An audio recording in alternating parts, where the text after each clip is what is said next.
Good morning students. आज हम history में थर्ड लेसन करेंगे। हमारा लेसन है बंधुत्व, जाति तथा वर्ग, इनका आरंभिक समाज, जो कि लगभग 600 ईसा पूर्व से 600 ईस्वी पूर्व तक था। तुम्हारा फर्स्ट क्वेश्चन है, जो महाभारत है वो बदलते रिश्तों की एक कहानी है, स्पष्ट कीजिए।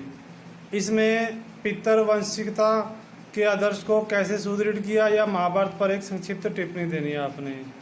जो महाभारत है वास्तव में ही बदलते रिश्तों की कहानी है। इसमें क्या है कि चचेरे भाइयों के दो दलों जैसे कौरवों और पांडवों के बीच भूमि और सत्ता को लेकर संघर्ष का वर्णन करती है।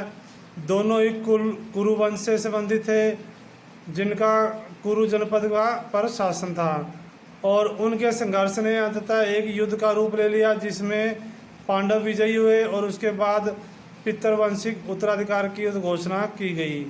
भले ही पितरवंशिकता की परंपरा महाकाव्य की रचना से पहले भी प्रचलित थी, परंतु महाभारत की मुख्य कथा वस्तु ने इसे आदर्श को और भी सुदृढ़ बना दिया। पितरवंशिकता के अनुसार जब पिता की मृत्यु के बाद उसके पुत्र उसके संसाधनों पर अधिकार जमा सकते थे। राजाओं के संदर्भ में राज सिंहासन भी शामिल था। सेकंड क्वेश्चन है हमारा, ब्राह्मणों ने लोगों को गोत्रों में कब और किस प्रकार वर्गीकृत किया, यानी कि ब्राह्मणों ने गोत्र बनाए थे, कैसे बनाए थे, क्या इसके नियम सातवाहन वंश पर लागू होते थे। देखो, ब्राह्मणों ने लोगों को 1000 ईस्वी पूर्व के बाद गोत्रों में वर्गीकृत किया।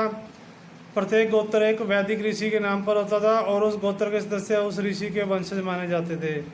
गोत्र के दो नियम महत्वपूर्ण थे। एक तो विवाह के बाद स्त्री को उसके पिता के स्थान पर उसके पति गोत्र का माना जाता था, जैसे सरनेम चेंज हो जाता है। और दूसरी बात, एक ही गोत्र के सदस्य आपस में विवाह संबंध नहीं रख सकते, यानी हम जब रिश्ता करते थे, हम गोत्र में जाते हैं तो एक ही गोत्र वाले रिश्ता नहीं कर सकते। गोत्र के नियम तथा सातवाहन राजा, कुछ सातवाहन राजाओं ने एक से अधिक पत्नियां थी, और इन राजाओं से विवाह करने वाली रानियों के नामों के विश्लेषण से पता चलता है कि उनके नाम गौतम तथा विशिष्ट गोत्रों के लिए गए थे, और उनके पिता के गोत्र थे। और इससे प्रतीत होता है कि इन रानियों ने विवाह के बाद भी अपने पति कुल के गोत्र को ग्रहण करने की बजाय अपने पिता के गोत्र को ही बनाए रखा। तो ये पता चलता है कि कुछ रानियां पति के गोत्र में थी। तो यह तथ्य बहिर्विवाह पति के नियमों के विरुद्ध था, और यह तथ्य वास्तव में एक वैकल्पिक प्रथा अंतर्विवाह पति अथवा बंधकों में विवाह संबंध को दर्शाता है। हमारा थर्ड क्वेश्चन है, स्पष्ट कीजिए कि विशिष्ट परिवारों में पितरवंशिकता क्यों अनिवार्य हो गई थी। देखो, पितरवंशिकता से अभिप्राय है कि ऐसा वंश परंपरा से है जिसमें पिता के बाद पुत्र, फिर पौत्र, फिर परपौत्र आदि से चलता है। विशिष्ट परिवारों में शासक परिवार तथा धनिक लोगों के परिवार शामिल हैं, और इन परिवारों में पितरवंशिकता निम्नलिखित दो कारणों से अनिवार्य थी। एक तो वंश परंपरा को चलाने के लिए। धर्मसूत्रों के अनुसार वंश को पुत्र ही आगे बढ़ाते हैं। पुत्रियां नहीं, इसलिए प्राय सभी परिवारों में उत्तम पुत्रों की प्राप्ति की कामना की जाती थी, और यह बात ऋग्वेद में एक मंत्र से स्पष्ट की जाती है।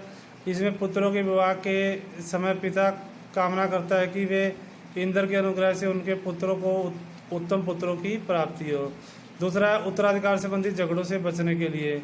माता पिता नहीं चाहते थे कि उनकी मृत्यु के बाद उनके परिवार में संपत्ति या उत्तराधिकार के लिए कोई झगड़ा हो, और राज परिवारों के संदर्भ में उत्तराधिकार में राजगद्दी भी शामिल थी, और राजा की मृत्यु के बाद उनका बड़ा पुत्र राजगद्दी का उत्तराधिकारी माना जाता था।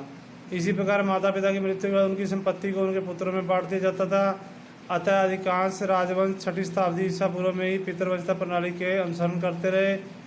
इसमें क्या था कि पुत्र के न होने पर एक भाई दूसरे का उत्तराधिकारी बन जाता था। कभी कभी सगे संबंधियों को सिंहासन पर अपना अधिकार जमा लेते थे, और कुछ विशिष्ट परिस्थितियों में स्त्रियां सत्ता का उपभोग करती थी, और प्रभावती गुप्त इसका सबसे अच्छा उदाहरण है। तो आपने आज इन 3 क्वेश्चन को अपनी फेयर नोटबुक में राइट करना है और इन्हें अच्छे से लर्न करना है। ओके।